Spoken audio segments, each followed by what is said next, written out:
Waking Up Blue. Okay. What the heck is this? What's this poster? Well, this is where I am right now.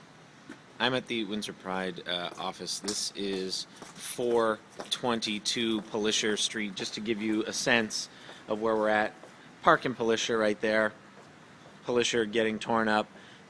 There's a gentleman in here. We're going to go meet him right now. I'll introduce him while he can see me. Chris Rabideau. Again, this is the Windsor Pride offices. There's a lot going on here right now. Chris, you're kind of, well, heavily involved in this play that is taking place. And, well, when I was introduced to you, at lunchtime one afternoon, and being told that you were doing something that no one else is doing. So, Anti-Homophobia Day is coming up. It's the 17th. It's Yes. Monday. Yes, that's right.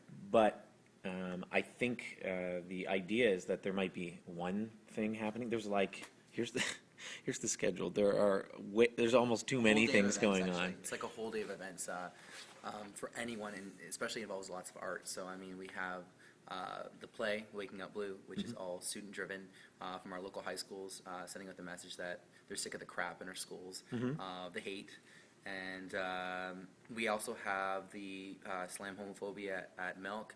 Which is a poetry thing. Absolutely. Dan McDonald. Dan McDonald at Milk doing poetry reading from 8:30 to 10:30 on the 17th. We have open night mic at Fog, where people can come and play a little, sing a little, love a little. Is that written down here? No, but I just made that up. It's pretty good. We have businesses coming at lunch at 12:30 to Willisted to have discussions about what's going on in the workplace and how to make it a more sensitive and better work environment for them. We have breakfast. The mayor's made an amazing, is going to announce it in the morning on Monday that it's Anti-Homophobia Day in Windsor. So it's a full day. It's really, really exciting, and I'm happy to be part of it. So again, in the offices here, what is the deal? What's going on over there? This is kind of a little bit of the set for Waking Up Blue. As you can see, it's kind of set in a high school, if you will. Yes. So we have blue lockers, a little bit of the spring fling sign hanging off there until we get to the theater, when it will all come together. Tell me more about this play, because I know you have been talking about the fact that no one else has done anything like this before. It's Right. kind of groundbreaking. It's a social justice play, so it's basically taking a social issue and bringing it to justice. Yeah. And it's the idea that we have kids from all over the city who wrote, this is the stories of Windsor. That makes it special in itself, is the fact that the stories in the show, if you come and see it, are very real. They are real. It has happened in Windsor. So it's not like we just made this up, but rather these is the reality in the hallways of our school every day and what's going on in our community, which makes it fantastic. So it's really awakening to the truth.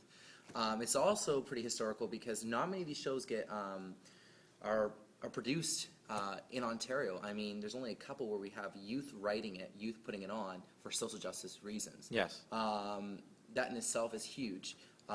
We also have the fact that only one other in town here has ever done it. The University of Windsor 4 years ago did one, but that was for the university. That wasn't youth doing it. So this is the first time that youth have done an LGBT play about what's going on in our city ever. In LGBT, tell people what that means for those who lesbian, gay, bisexual, transgender, and Yes. it goes on and on and on. Yeah, there's several other whole alphabet is symbols now and included, I letters think. and numbers. Absolutely. But our aim is to reach everyone. It's Yes, not just exactly. one, it's everyone. Right. So it's really, really important to us. And this play really looks at what's happening in our city and how we can become more aware and awaken to the truth. So the localized thing, I think, right now is popular. People like things that are about them, something they can relate to. Absolutely. So the fact that you're saying students that are acting in this wrote this Yes. from life experience. Yes, in 5 days. That's what makes it more historical. The fact that it happened in 5 days. Day 1, they came in here, shared their stories. Day 2, what target audience do you want? Day 3, I improv'd all the stories. What does it look like? Day 4, first draft. Day 5, written. So you, It's an insane process. Intense process, That's why yeah. it also makes it historical, because no one uses this process a lot. A lot of the social justice inventors, facilitators do it, like Norman Bowles does it in California. There's very few of us going out there and doing a process like this, kind of with the fringe style, that makes up a show so quickly. You have to be on your feet, and you have everything. It's a lot of work, and you sit there and you take the stories and you weave it into a storyline really quickly, and it's all from the students. It's been educational throughout the whole process. So what's your role exactly? So on phase 1, I was the workshop director. In phase 2, I am the director of the show and producing it along with Windsor Pride. And in phase 3, which will be performance at the Capitol on May 17th, 3 performances. 3 performances. 12:30, kids are coming from local high schools. 5 o'clock, parents, anyone else who wants to come at 8 o'clock, our final show. It's really a celebration. How much is it? Sunday. It's basically anywhere between $10 and $20, wherever show you go to, if you're a student or if you're older. So can you get the tickets ahead of time? Yes, you can get it at Windsor Pride here if you want to get them here. You can come into the office and get them. That's good. Absolutely, come get them there. You can get them at the door if you'd like. Yeah. Yeah, it's pretty exciting. Well, it's a pretty well represented right there, Chris. I don't think much else can be said. I will say, as I show you the paper, is that today? Yes, that's today. Today, yeah, Thursday. Actually, quite a bit of news about this day, this event, the awareness that needs to grow in the city. Something I just want to point out is that there should be a certain sense of pride. Oh, geez, there's that word again. That this office exists downtown. That somebody is speaking to this social justice issue in the downtown.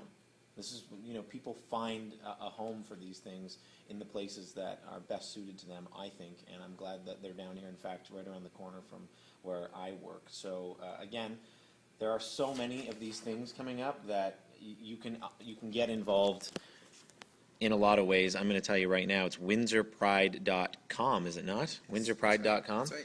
Come and see what he's been working hard on, and he's been very excited about, genuinely excited, by the way. He's not just like talking it up. He's been very passionate about it. Come and support it. May 17th, Anti-Homophobia Day.